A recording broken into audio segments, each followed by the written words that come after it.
We are blessed to be in a time of leisure and minimal work for survival. We get to go out and experience the beauties of our world, the wonders of man, and get to complain. When we don't have to worry about what our next meal is coming from, we have to find other things to complain about. We love to vacation, and typically we travel to look at other things people have built or people have discovered. Before, we would only see the wonders through pictures and word of mouth. Now we have technology to share our experiences and how we really feel about these great wonders. The best place to find these is Google reviews.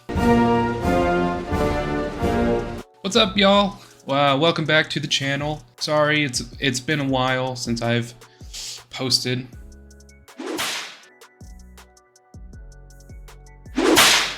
Sorry about that. I moved. I got into a new studio. It's not done yet, but you know. And I just thought I'd come out here and make another video. I thought I'd get the ball rolling. Without further ado, I like to travel. I like to visit a lot of different spots across the country and across the world, and I figured what better way to find out the ins and outs of these great architectural marvels that we have today than to look at reviews that people publicly share their experiences. But not just any reviews. We're going to look at the lowest rated reviews for these places, for these national monuments, for these geographic wonders. So come along, let's check it out.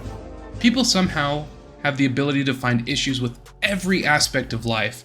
Even the best places, restaurants, businesses have 1-star ratings. So that's what we're going to be taking a look at today. We're going to start with the Grand Canyon. Now the Grand Canyon, a lot of their 1-star reviews it appeared to be some meme that they had about some guy losing his pants. I genuinely do not know where it's from. A lot of jokes about America's butt crack and everything, and I'd like to split America down the middle, if you know what I'm talking about, right? So we're just gonna move on. Next up, we have the 9/11 Memorial, a memorial to memorialize the Leaning Tower of Pisa in New York. We're gonna start off with Mike and his 1-star review 2 years ago. The barrier around the pools are extremely inconvenient. There is one entrance and one exit, not anywhere near each other. Poor design. When I leave the Freedom Tower and want to see the memorial pool, but it's gated off, I have to pass the pool, take an 8-minute walk just to see what was right in front of me. Illogical. Well, sorry you had to walk around the memorial. Bring a scooter next time. Laura, a local guide, mind you, a year ago said, "We tried to get in twice with our city passes, as we had to 6 other sites. You must have a reservation timed entry, even if you have a ticket through City Pass. We arrived 5-ish on Friday and they said they were closed. Our bad. We went back on Saturday at 4 and were turned away. It wasn't until the second time we went that they told us we needed a reservation.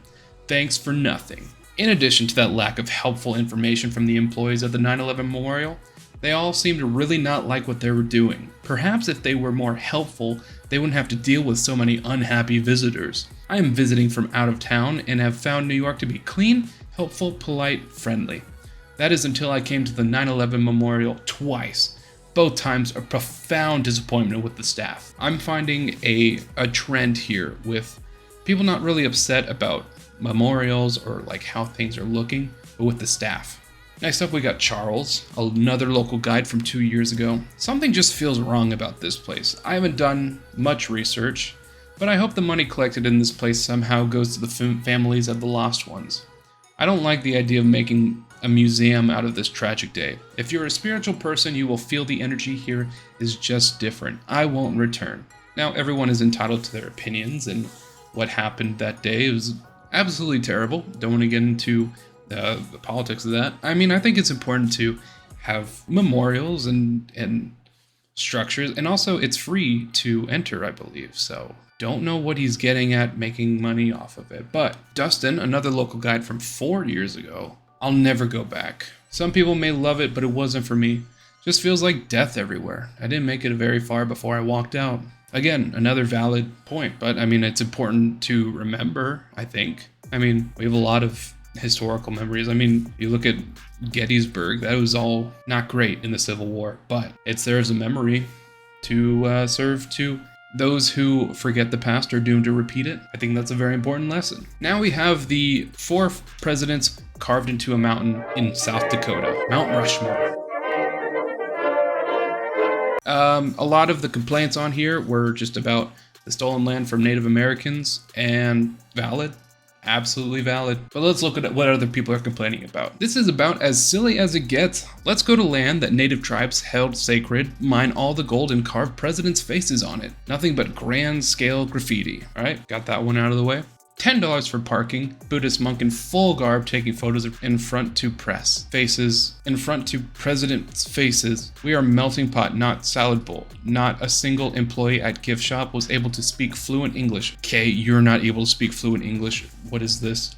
Save your money and enjoy the uncommercialized beauty of South Dakota. It is full of rich heritage. That was a train wreck, but I mean, yeah, you can like look at it from afar, I think. Also, everybody was saying like, you've seen pictures, you've seen the monument, that's all. I mean, it's also smaller.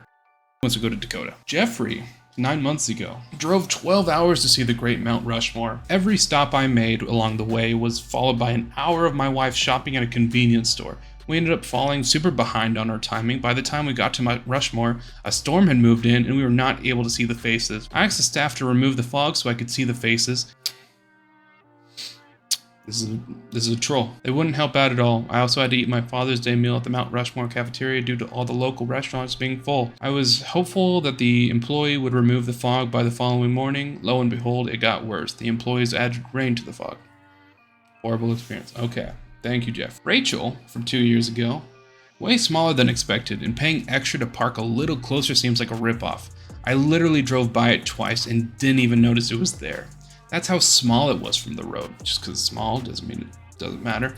Would not recommend. The hills nearby are pretty, and that's about the only positive thing I took away from my visit. You know what? Size does not matter. I'm just going to say that. Next, we have the great Washington State architectural marvel, the Seattle Space Needle. Why is it called that? I don't know. Somebody thought space was cool. Ashley, from 8 months ago, what is the point of purchasing your tickets ahead of time? We still had to wait 2 hours lined up before we saw the elevators. Was also not a fan that we had to go on the glass floor to leave. My kids wanted to go, we went. They enjoyed their overpriced cupcake and apple juice. Spent 4 hours here, less than an hour on the top. The gift shop was what you'd expect. Useless trinkets, way too much. I've been. But it's a cool view. It's not bad, I don't think. I didn't think I wasted my time. I thought it was pretty fun. Bernice, from 4 months ago. How disappointing. Traveled from California just to come to this place. Just to go visit the Space Needle from California. When we got there, Space Needle was closed since 4 p.m. The receptionist stated they were holding a private event and therefore they had opened and closed early. We forgot to post to websites we'd be closed early. This was so disappointing and infuriating. Was a waste of my time.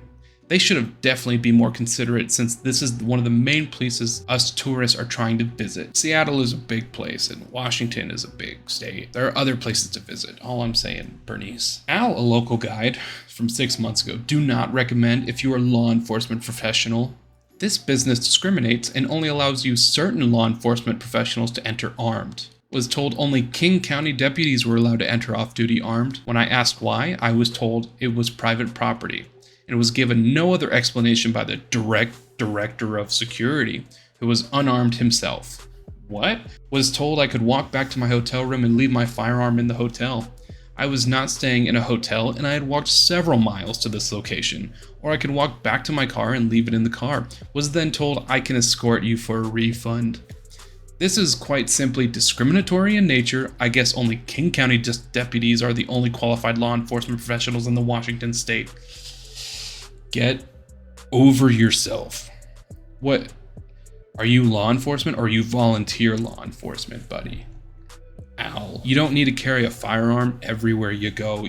Who are you gonna run into at the top of the Space Needle, huh? Old Bonnie and Clyde at the top of the Space Needle waiting for you with a little 6-shooter? Get your clip ready, you know. Now we have the most phallic monument in our country, the Washington Monument. George, not the president, said 2 months ago, "So you have your rights taken away from you at one of America's symbols of freedom? The First Amendment allows recording in public, and I just watched 2 employees and a DC tyrants take away that right from a First Amendment auditor. Both employees should be retrained or fired, as well as those 2 cops. As public employees, you take an oath to defend the Constitution and break that oath at a symbol of our freedom. What a joke." There's probably some backstory there, but George, I think you're overreacting. Terry, a local guide from 3 years ago. That's me. Probably the most iconic monument in Washington, and yet the least impressive at the same time. It stands there for the world to see, a reference only to the first president, and yet some recent presidents have reduced the stature of that title to something that is almost obscene. And so it stands there looking somewhat phallic. Sad, huh? That was my joke. Fuck you, Terry. Mask Rider number 1, 7 years ago. If you're looking for a place to visit, I wouldn't recommend this for vacation or the tourist attraction. I would just stay away from here. The New York City or Grand Canyon would be better than here. Hey, I was just talking about those. Lori. Very upset with the construction and not being able to get close, let alone enter. Some things need to be worked on, Lori. Don't know what to tell you. Next, we have the Great Lady Liberty of Freedom, Statue of Liberty.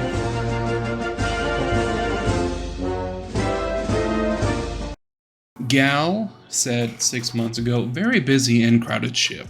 Not enough restaurants in the island. There's only 1 restaurant in the island. What does she want? It's a small island for a single attraction. Could do it better. The view is perfect and the garden are nice to get there and back. It's frustrating. Gal, fix your grammar. The views are very nice though." Nick, local guide from 3 months ago. "Don't waste your time going. Getting there in the ferry gives you a feeling of what it's like to be a battery hen."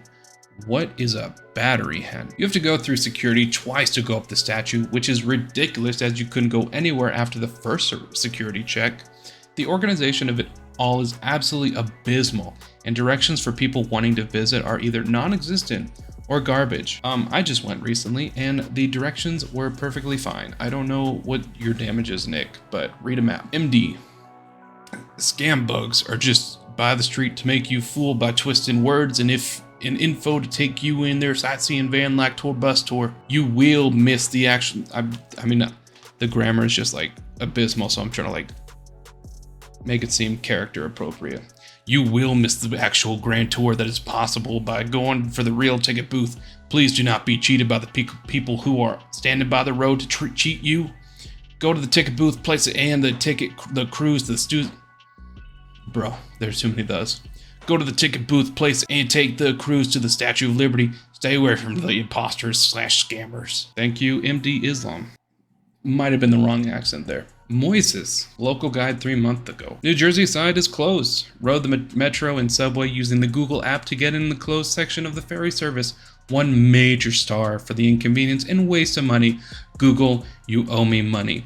I don't know if he knows that Google doesn't read ratings for specific attractions. I think that might be lost on him. All of these complaints are just a nice reminder that we as a people can find complaints just about everything and everywhere all at once, even in the best places. I visited a lot of these places myself, and I mean, my theory is tourist attractions are attractions by tourists for a reason, because they hold some semblance of importance, whether it's historical or beautiful. So people might be disappointed, but that's just today's day and age. We as a country, we as a society can appreciate the architecture, the geology, the geological structures that have formed in this country and around us, and we need to take more pride and more beauty in that. All this to say, it's nice to be back. I'll be hopefully posting more soon.